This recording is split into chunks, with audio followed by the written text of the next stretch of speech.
think we can all agree that the Bayverse Studio Series figures are a mixed bag. We get a lot of figures that have good qualities and bad qualities. Sometimes you get a figure that has more good than bad. Other times you get figures that are, well, just bad. Yes, they have gotten better over time, but how much better? And are they still worth picking up? Welcome one and all to the display case. I'm Nate, and today we're looking at the Transformers Studio Series Age of Extinction Optimus Prime. Because of how much controversy this figure's caused in the community, I'm really looking forward to opening him up and having a look for myself. So first things first, he comes in a weirdly large box for the figure's size. There's some nice new artwork on the right side, as well as a shot from the movie on the back, a short description of Optimus, and some renders. And they've also thrown in that 44 transformation step counter.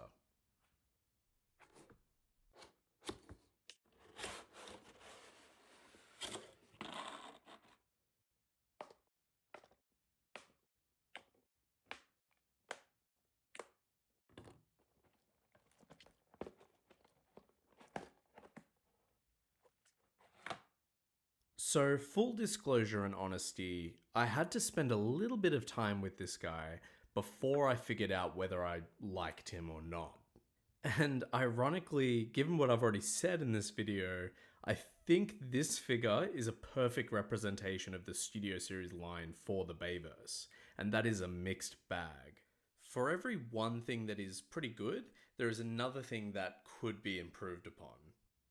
So for accessories, Prime comes with a fair few. First up is his Knight Sword, which comes apart at the hilt and the handle to plug into his hand. His Knight Shield, which can plug into either of his forearms via a 5mm port.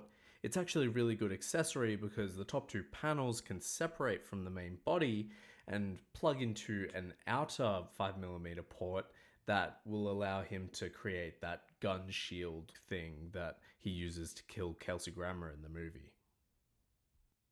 He also comes with this plug accessory, which will allow you to attach the shield and the sword to his back, to his arm, to his truck mode, really just about anywhere with a 5mm port on the figure. You can attach this nifty little sword and shield combination by lifting up his back panel, revealing a 5mm port that you can then plug it into. This does make the figure look quite a bit weirder than normal because now he's just got the top of the truck sticking out of his back willy-nilly.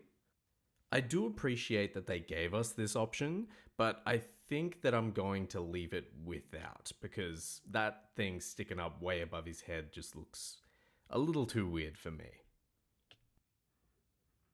See, doesn't that look just so much cleaner? Prime also comes with his Energon wrist sword axe thing that has been unremarkably painted in a flat silver. You can attach it by folding down his hand a little bit, revealing a slot that the sword can then plug into.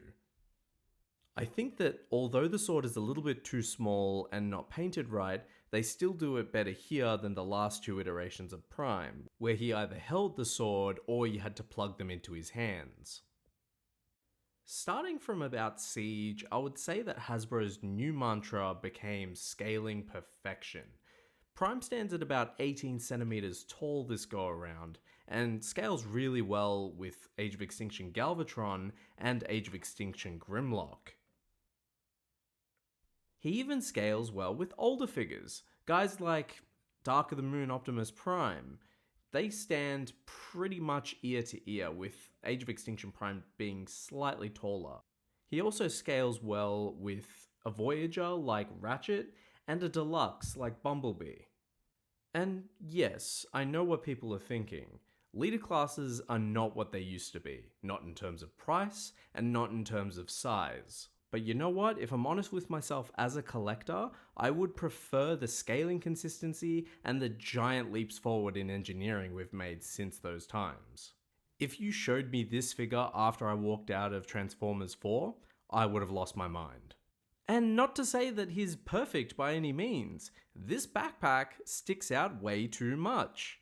And no, it doesn't often get in the way of things, But I believe that with a little bit more time and thought, they could have either integrated it more into the back of the figure or even have it fold down a lot more than it does.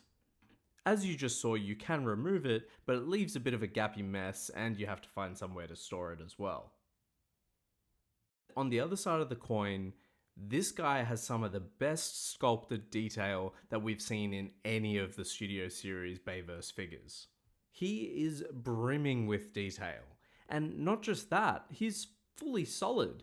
He does not have any serious plastic saving gaps anywhere at all. And I think because of that, his plastic quality feels hefty, high quality, and dependable as a figure. Everything that I look for. I think a running theme with this guy is pros and cons. Looking at articulation, he's got shoulder pads that can hinge up and move back and forth, a shoulder that goes out and around with bicep swivel, and a double jointed elbow.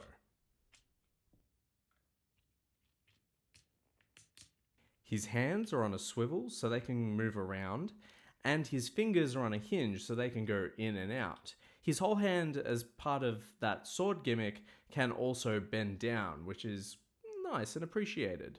His head is on a ball joint so it can tilt and turn and do everything it needs to. His waist swivel is at his crotch, which are assisted in movement by these fold-up hip panels. His hips themselves can go up at about 90 degrees as well as rotate at the thigh cut.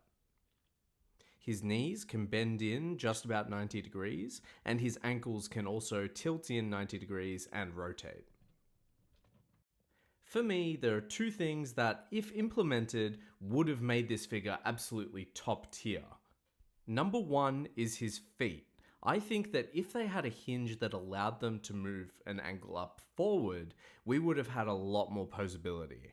This is mostly due to the design having pointed tips for the feet, leading to some unnatural looking placements in most poses. The second idea is a butterfly joint in the shoulder. I'm not really sure how they could have implemented this, but I think it would have really helped in terms of holding the sword with both hands. Currently, he can only do this if he's holding the sword vertically in the middle of his chest. Something that does help with posability, however, is this nifty and convenient little port in his backside. You can plug a display stand into this and get him into some pretty awesome aerial poses. Alternatively, you could plug the display stand into Galvatron's backside and have Prime absolutely fling him around. Okay, so the transformation on this guy is a lot more involved than your standard Studio Series Bayverse figure. Essentially what you want to do is unfold the backpack into the front of the truck, lift the chest into it before folding up the arms, making up the sides of the truck. Underneath the chest sits the front two wheels, which fold up and clip together with the backpack to make the front two fenders. Then make sure you struggle a little bit in lining everything up before eventually getting it right on camera and getting the sides plugged into the front.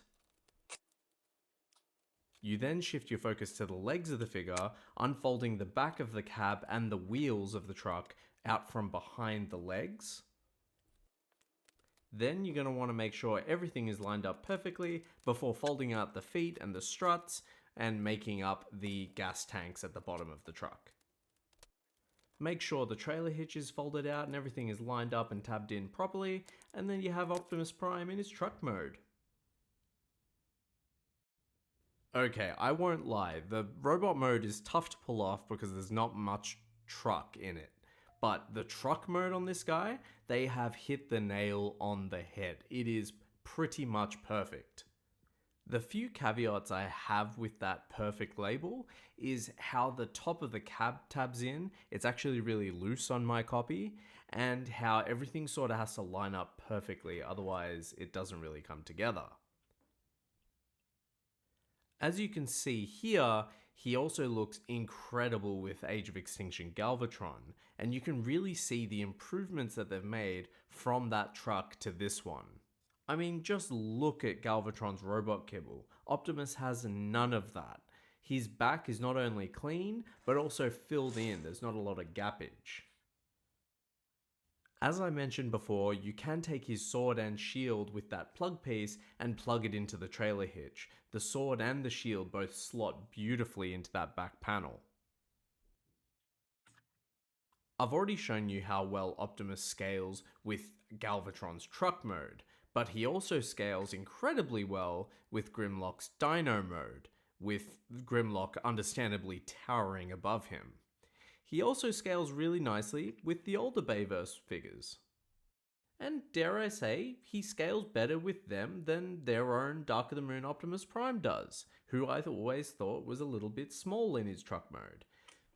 Figures like Ratchet and Bumblebee look more in scale next to this new Age of Extinction Prime. Honestly, I'm not sure how much more I can say about this guy's truck mode. Apart from having rubber tires, he ticks pretty much every other box. I guess it's just another good thing to add to that pros and cons list we were talking about. To be honest, like I said at the start of this video, I didn't really like this guy when I first opened him up and looked at him. I thought that the paint apps were lacking, the articulation could have been much better, the transformation was a bit of a pain at first with the panels not wanting to tab in or falling off entirely.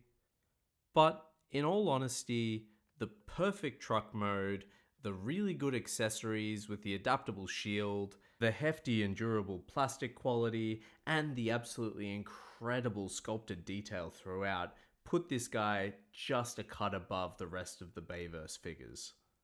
Putting Optimus on the display ladder of figures I've reviewed this year, he sits between the Aerial Bots and the Dramatic Capture Triple Takeover 3-pack. I know this guy is not for everyone, but I think all things being equal, I can wholeheartedly recommend him to people who have fond memories of this design of Optimus Prime, or even Age of Extinction as a whole. Thank you so much for watching my video. If you want more content from me, feel free to like, subscribe, or even leave a comment with your own thoughts. Thank you again, and we'll catch up next time.